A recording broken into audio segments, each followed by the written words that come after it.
I read comic books and I was the hero of the comic book. I saw movies and I was the hero in the movie. So every dream that I ever dreamed has come true 100 times. Just the king of rock and roll, king of rock and roll. Baby, baby, baby. Baby, baby, baby. Oh my God. Oh my God. Yeah, baby. The best 2 hours of Elvis. Blue Suede Connection. 5, 4, 3, 2, 1. Elvis' favorite film was King Creole, and that was the big song from that movie, Trouble. And I love that song, and I'm glad you picked that one because that enhances this big first hour of your music. You're just glad it's a fast song. Yes. All right. Man. Anyway, you said we were going to talk about a little AI and Elvis. What's happening going on? What's happening, baby? What exactly is this all about? Latest news. Tennessee's governor, Bill Lee, signs the Elvis Act. They're calling it the Ensuring Likeness, Voice, and Image Security Elvis Act. That's a mouthful. Yeah, do that It was again. signed into law. They had a big press conference there in Nashville where they're telling folks that if you're going to be doing business in Tennessee, and I'm sure this is going to go worldwide, it's only a matter of time, that they are basically starting the campaign that you cannot put these people's voice and images in AI. So you can't have those deep fakes like we keep seeing on YouTube and Facebook. They're circulating, too, all over Facebook. The voice and the YouTube. likeness, you cannot do that anymore. It's against the law. It's eventually going to be against the law everywhere. Right. But Tennessee is kicking it off. They actually had Luke Bryan on hand when they signed it, and his exact words were, "The leaders of this show that artists who are moving here, following their dreams to Nashville, that this state is going to protect what we work so hard for." Good for and him. I personally want to thank all our legislators and people that made this bill happen. So it's coming. ShowbizCheatSheet.com. They put out Elvis's favorite songs of his own. Now, I don't know how true this is. I don't know how they became aficionados on Elvis. Right.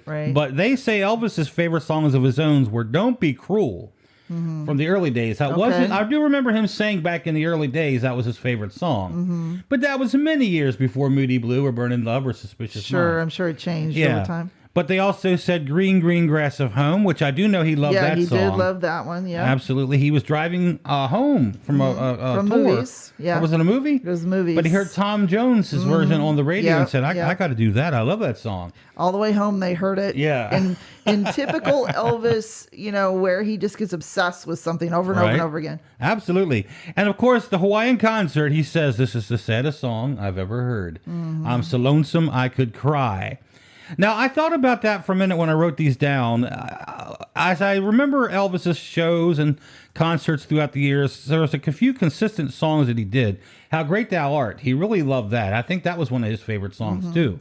"Love Me" was one from the 50s that he did the entire lifespan of his music. In every concert, "Love Me" was the standard. Of course, "Suspicious Minds," we know he loved. He did that all the time. He did that all the way to like 75, I think early into 76. Then he stopped doing that one. But Hurt was a big one there towards the latter years that he did all the time. He loved hitting that note, Oh, great. Yeah. Right. Anyway, that was ShowbizCheatSheet.com, Elvis' favorite songs.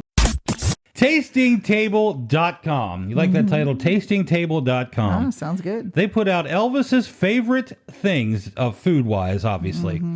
Of course, we both know this. Elvis loved Pepsi. That was his favorite soda. Yeah. Without any question. There's pictures of him drinking Pepsi. And there's pictures of him sitting at a table with a bottle of Pepsi sitting there. All right. Elvis did like coffee. He was one of us. He liked coffee. He liked it in the morning. Yeah. He liked it with half and half and sweet and low. Really? Sweet and low? Yeah, he liked it They with had sweet and low. back Yeah, then? yeah, it's been out for a long time. Well, I don't know. In the 70s, yeah. I don't know if they had it in the 50s, but whatever they had. didn't He know probably that. used sugar back in the 50s if they didn't have it. Yeah. He liked Southern biscuits. Of course, he's from the course. South. What little guy from the South doesn't like Southern biscuits? Here's another one that you and I can agree with. We had it this morning. Bacon. Yeah. Dun, dun, dun, Yes, dun. he liked his bacon. And I learned that bacon's good with donuts this weekend. Yes, you did. And I never would have guessed it. Meatloaf. We know he liked meatloaf, and who doesn't? Well, there is one or two out there that probably doesn't, but I love it. I love meatloaf. He loved cheeseburgers. He's a good old American boy. He loves those American cheeseburgers. He made them at home. He had the ladies make them for him at home, but when he went out for burgers, he liked Crystal Burger from there in Memphis. Yeah, I'd heard that. Yeah. He liked banana pudding.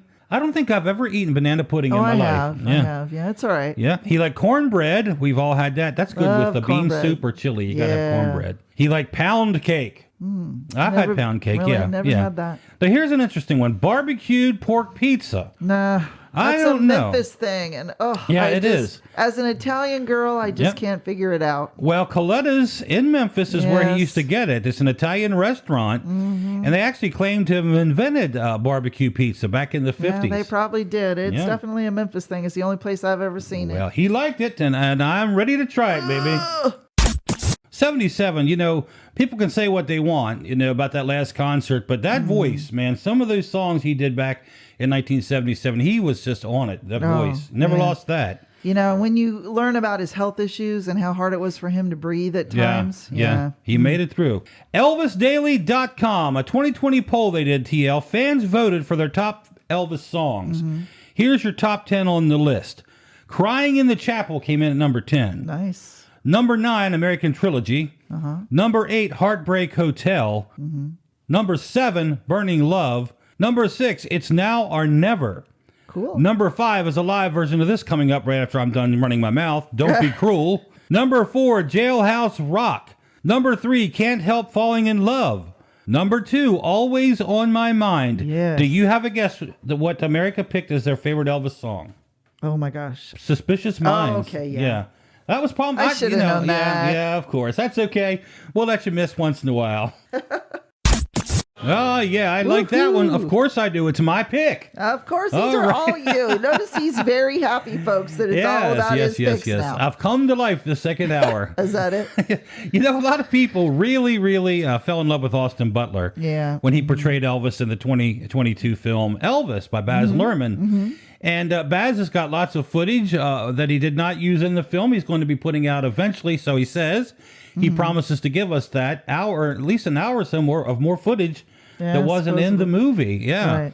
But fans out there along the world all wish Austin would just play him again because they liked it so much. He did such a good job. Yeah. Now, that's going to lead to what you're going to share with us right now. This is pretty interesting. So, Austin starred with Timothy Chalamet. I think that's how you say his name. I think the T on the end is silent.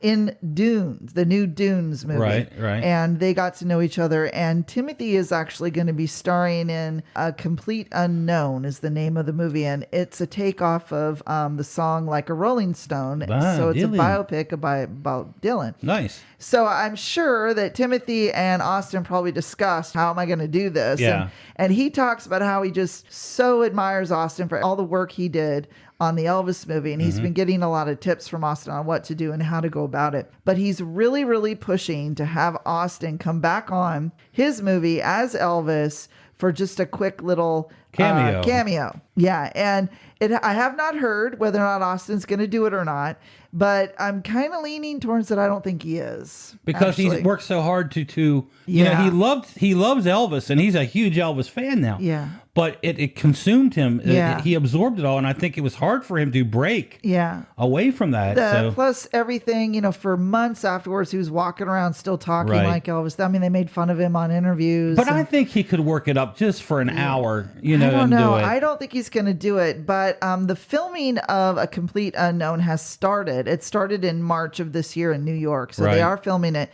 Austin says he is going to hang out on the set for his friend, and he's very excited to, as Austin put it, watch the magic happen. Okay, well, let's cross our fingers. I think we'd all like to see that.